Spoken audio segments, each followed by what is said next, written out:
Now, for a firm which is a profit maximizer, the market price is very important. What's equally important is the cost. Okay, how to successfully control the cost is very crucial. So the second factor that could determine the firm's supplying decision is the input prices or the input cost. Okay, and here we can still use the same equation, but what we're going to do here is we're going to say, um, the market price is held constant. Okay, but the unit cost can be adjusted. Okay, so we're doing the other way compared to the previous video. And so here, as you can see, when for a given market price, when the unit cost is higher, we would find that the unit profit is going to be lower. Okay, the unit profit would be lower, so the producers would supply less. Okay, now later we're going to give you more examples, okay, or real-world applications, but here very briefly want to tell you that the most commonly used examples of the inputs or the input prices are the wage and the oil price. Okay, now wage is a price of labor input.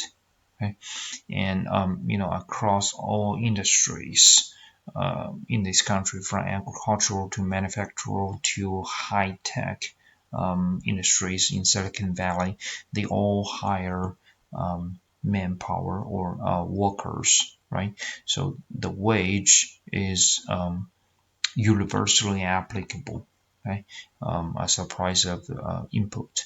Okay? It matters for the production of all goods and services.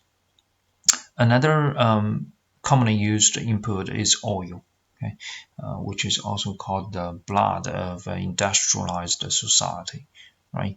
So the oil price affect a lot, across sectors and industries. Okay?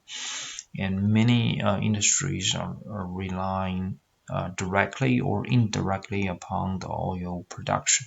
Okay, all right, and the third factor that could change producers' decision is technological innovation or progresses. Okay, now an example is Moore's law.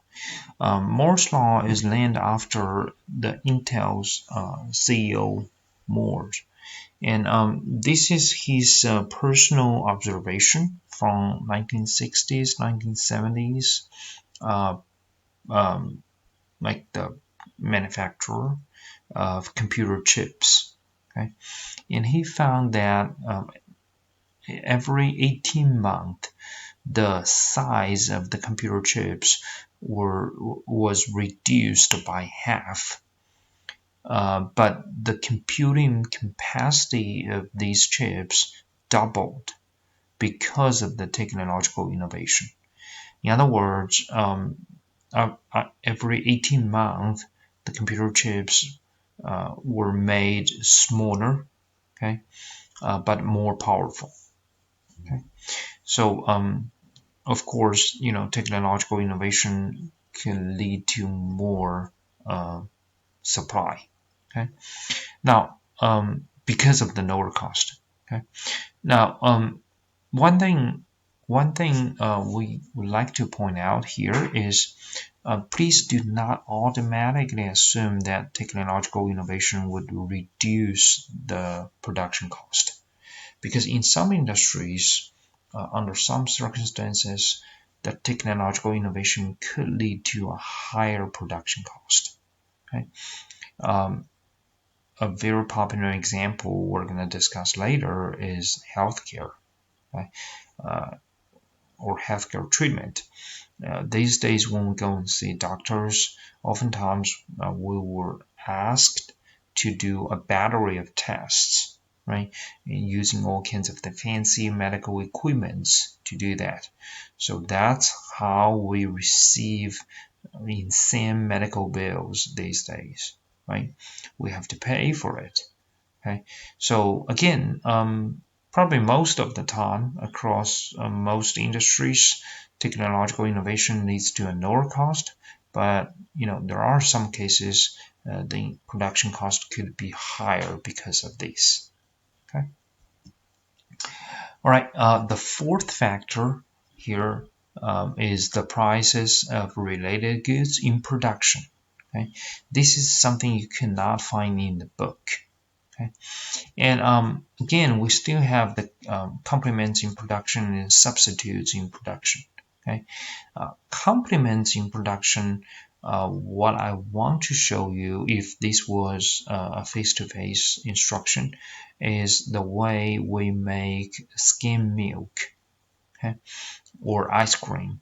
So what you need to do is to purchase a bottle of whole milk at a supermarket, okay, and then pour it into a glass and cover it with something, okay, and you can put it in the fridge overnight, and then when you go back and look at that, you will find on the top there's a layer which is pretty clear.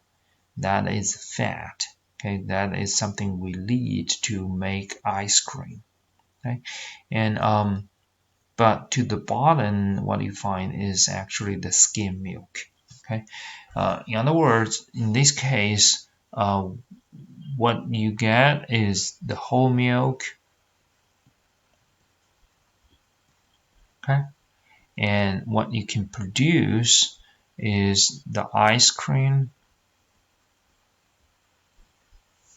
and skim milk.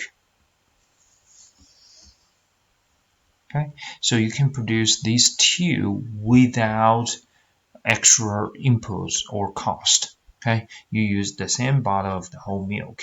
That's why we call these two, skim milk and ice cream, are complements in production. Please keep these words, okay, in production, because this will help us tell the difference between complements and substitutes in demand theory. Okay. Now another realistic example could be natural gas and oil. Okay, sometimes these oil companies drill down to be able to find oil, but they actually find the natural gas nearby. Okay, so they can produce both natural gas and oil, okay, without substantially increasing their cost. Okay. Now, substitutes in production is even more are more common in reality. If you remember in chapter 1, when we talk about opportunity cost, I give you an example, a land example, right? We said you got a piece of land, you have three choices in front of you. You can grow pumpkins, or build houses, or drill oil. So in that case, you would find pumpkins, houses, and oil are substitutes in production because you can only do one of them. You cannot do all three. Okay, so they are substitutes in production. Okay, and another thing we would like to bring up for your attention is remember here, no matter ice cream or skim milk, natural gas or oil, they are all outputs. They're not inputs. Okay, so don't mix them up, because sometimes when you see two different goods or services mentioned in question, you may think, oh, they are, the prices of related goods. But if one thing is an input of the other, okay, in other words, used to produce the other, then they're not supposed to be related goods. Okay, an example I wanted to show you is NPR podcast. Okay, and this podcast tells us the production of the peanut butter. Okay, so here the peanut butter, and when they talk about these, they also talk about the peanuts. Okay, now as you can see, the peanuts and peanut butters, they're not both complement. I'm sorry, both outputs, right? The for the peanut butter manufacturers, peanuts are actually inputs. Okay, the input, and the peanut butter is output, so they are not related goods. Okay. All right, and we also have the expectations on the future prices as the fifth factor.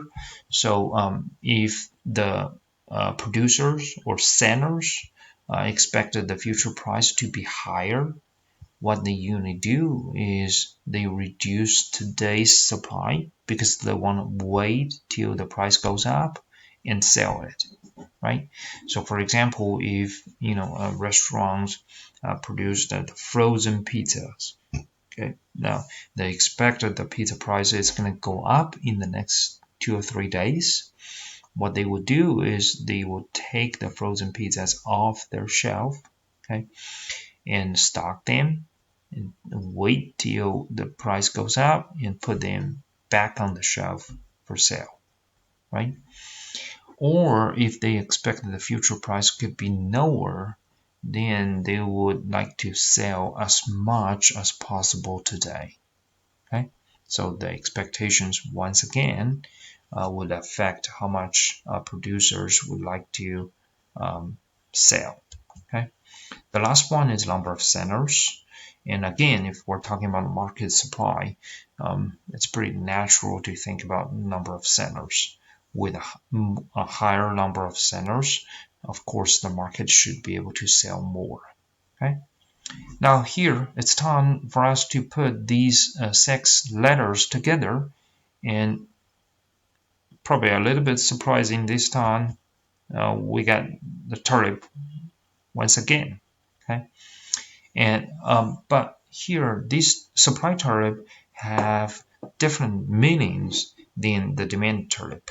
Okay, so here T stands for technological innovation. Okay, E is the seller's or producer's expectation on the future price. R is the price of related goods in production. Keep these 2 words. Okay, N is number of sellers. I is an input cost. Okay, it's not like income in the demand theory. It's an input cost, and P is the price of our good. Okay, now in the next video, we're going to give you some real-world applications or examples about how to use TERNIP to help us find the answer. Okay, again, it's very similar to what we already did with the demand. But this time we're just putting ourselves into the shoes of the producers. Okay.